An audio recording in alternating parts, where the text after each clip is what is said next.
आज के इस पावन कार्यक्रम में आए हुए साबका विधायक साहब, उनके साथ आए वे सभी सम्मानित गण, आज के इस कार्यक्रम के आयोजक, खास मेहमान भारतीय वाल्मीकि धर्म समाज के राष्ट्र मुख्य संचालक रवि सिद्धू जी, यहाँ के आयोजक राजेंद्र बिंदी जी जो प्रदेश अध्यक्ष हैं भावादस के, विजय थापर साहब, विक्की गिल जी और साहिल सिद्धू जी जो बहुत ही एक्टिव कार्यकर्ता हैं भारतीय वाल्मीकि धर्म समाज के। आप सभी को आज के इस खास मौके पर मेरी जय भीम, जय वाल्मीकि। धर्म प्रेमियों, साथियों,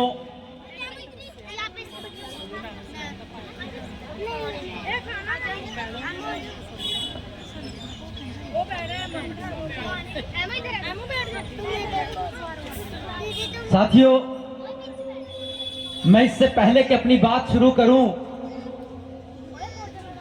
उस महान विभूति जिसके जन्मदिन के उपलक्ष्य में हम सब यहां इकट्ठा हुए हैं, मैं एक शेर के साथ अपनी बात शुरू करूंगा कि कुछ लोग थे जो वक्त के सांचे में ढल गए, कुछ लोग थे जो वक्त के सांचे में ढल गए, और एक भीम थे जो वक्त का सांचा बदल गए। साथियों, दुनिया में 3 तरह के लोग होते हैं। पहले वो लोग जो इस दुनिया में कीड़े मकोड़ों की तरह पैदा होते हैं और कीड़े मकोड़ों की तरह मर जाते हैं। उनका जीवन कीड़े मकोड़ों से ज्यादा नहीं होता, ना उनके आने का किसी को पता चलता है, ना उनके जाने का किसी को पता चलता है। दूसरी तरह के लोग वो लोग होते हैं जो बहुत ही अमीर खानदानों में पैदा होते हैं, जो सोने का चम्मच लेकर अपने मुंह में पैदा होते हैं। वो जब पैदा होते हैं तो हजारों लोग उनके जन्मदिन पर खुशियां मनाते हैं। वो ऐश और अय्याशी का जीवन जीते हैं और इस दुनिया से जब जाते हैं तो हजारों लोग उनके अंतिम यात्रा में जाते हैं। लेकिन तीसरी तरह के लोग वो लोग होते हैं जो दूसरी तरह के लोग होते हैं, वो बहुत वैभवशाली होते हैं, लेकिन जैसे जैसे समय बीतता है लोग उन्हें भूलते चले जाते हैं।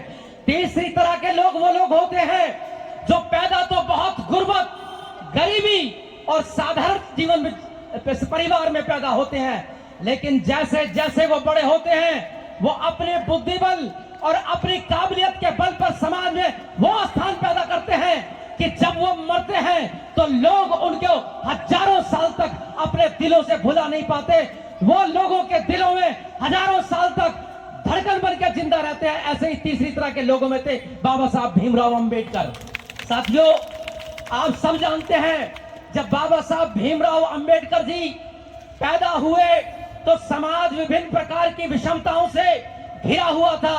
बाबा समाज जिस समाज में पैदा हुए वह समाज हिंदू धर्म में सबसे निचले पायदान पे था। बाबा साहब जब स्कूल जाने लगे तो उन्हें अध्यापक कक्षा में बैठने नहीं देता था। उन्हें ऊंची जाति के लोगों के जहां जूते निकलते थे वहां पर बैठने पर मजबूर होता था। आम जगहों से पानी पीने की इजाजत नहीं थी। उस स्कूल में जो खड़ा होता था उसे वो हाथ नहीं लगा सकते थे।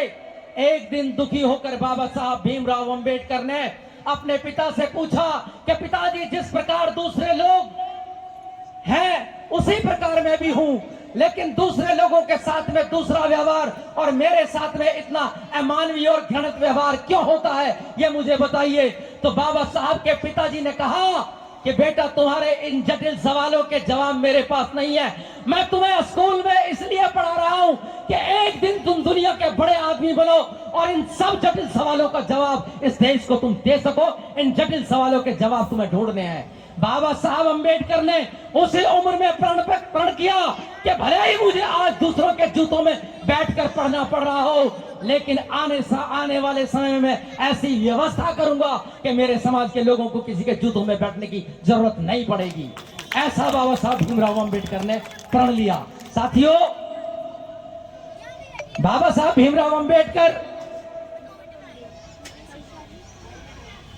एक समय के साथ साथ उन्होंने इतने एजुकेशन ली, कुदरत ने उनको वो सहयोग किया कि वो इस देश में संविधान के शिल्पकार तो बने ही। जो आज रिजर्व बैंक है उसकी स्थापना बाबा साहब भीमराव अंबेडकर ने की। वह राज्यों के गठन पर उन्होंने बहुत बड़ा शोध लिखा और वो कई भाषाओं के ज्ञाता थे। उन्होंने इतिहास में और कई विषयों में उन्होंने महारत हासिल करी और इसीलिए उनकी इस विद्वता से प्रभावित होकर उस समय के विद्वान ठाकुरदास भार्गव ने उन्हें आधुनिक युग के मनु की उपाधि दी। लेकिन साथियों, बाबा साहब भीमराव अंबेडकर को मनु के समान तोलना अच्छी बात नहीं है, क्योंकि बाबा साहब भीमराव अंबेडकर की तुलना मनु से नहीं की जा सकती।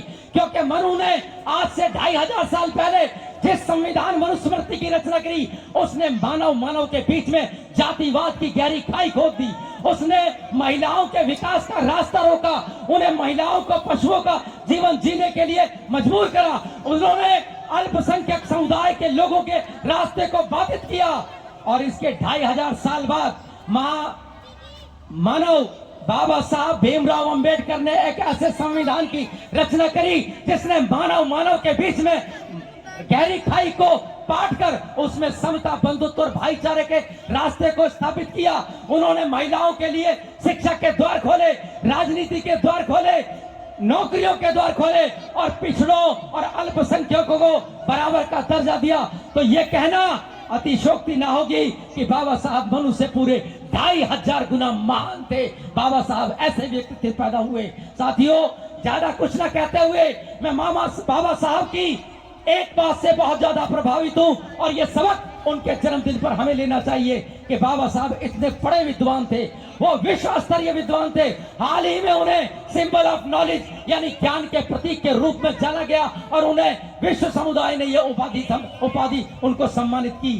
साथियों, बाबा साहब इतने पढ़े लिखे होने, इतने बड़े बड़े पदों पर जाने के बावजूद भी कभी भी इस गिरी हुई कौम, इस सोई हुई कौम से अलग नहीं हुए। ये हमें इससे यह संदेश मिलता है कि हम चाहे जिंदगी के किसी भी मुकाम पर हो, चाहे हम ऊपर हो या नीचे हो, हमें कभी भी अपने समाज से विमुख नहीं होना चाहिए। उसके दुख और सुख और बल्कि उसके सुधार के लिए काम करना चाहिए। बाबा साहब भीमराव अंबेडकर की देन है कि इस देश में जिन लोगों को रोटी नसीब नहीं थी, उन्होंने रोटी दी। आज वही लोग दूसरों के लिए लंगर लगा रहे हैं। बाबा साहब ने इस मुकाम पर हमें पहुंचाया। जिनके पास पहनने के लिए कपड़ा नहीं था, वो आज मिलों में कपड़ा बना रहे हैं। जिन लोगों को थाने में घुसने की हिम्मत नहीं थी, वो आज थानेदार बने बैठे हैं। जिन स्कूलों ने हमें शिक्षा देने से मना किया, आज हम उन स्कूलों में प्रधानाचार्य, प्रधान अध्यापक और प्रबंधक बने बैठे हैं। जिन रेलगाड़ी और बैलगाड़ियों में बाबा साहब को बैठने नहीं दिया गया, आज हम उन्हें चला रहे हैं। बल्कि आज हम नाश्ता अगर इंडिया में करते हैं तो कनाडा में अगले दिन जाके हवाई जहाज के थ्रू हम लंच कर सकते हैं। ऐसी ताकत बाबा साहब भीमराव अंबेडकर ने दी।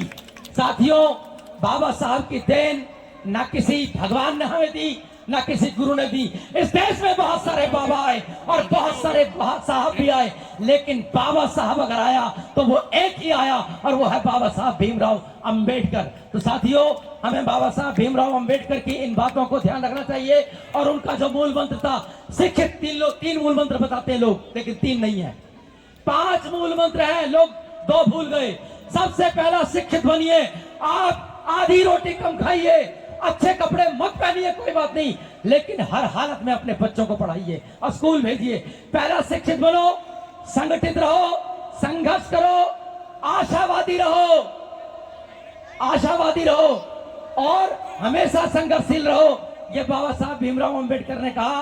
तो ज्यादा कुछ ना कहते हुए मैं सिर्फ इतना ही कहूंगा कि आप सब लोग एक महान अर्थशास्त्री, समाजशास्त्री, दर्शन शास्त्र, इतिहास और मानव विज्ञान में विद्वान, पीएचडी होल्डर और कई विषयों में पीएचडी जिनके पास थी, 9 भाषाओं के ज्ञाता बाबा साहब भीमराव अंबेडकर की संतान है। इसलिए आप कभी भी अपने आप को किसी से छोटा और कमजोर न समझे, क्योंकि आप इतनी महान विभूतियों की संतान हैं। अगर आप अपना इतिहास उठाकर देखेंगे तो आपको पता चलेगा इस देश में 3 ताकतें हुई हैं। मैं अपनी बात को खत्म कर रहा हूं।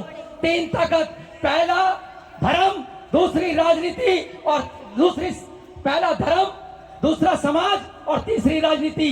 इस देश का नाम हिंदुस्तान, इसका सबसे प्रचारित धर्म हिंदू, उसका मूल ग्रंथ रामायण और लिखवाने वाले भगवान वाल्मीकि और आप उसकी संतान। इसका मतलब ये हुआ इस देश को पहली ताकत जो दी वो आप लोगों ने दी।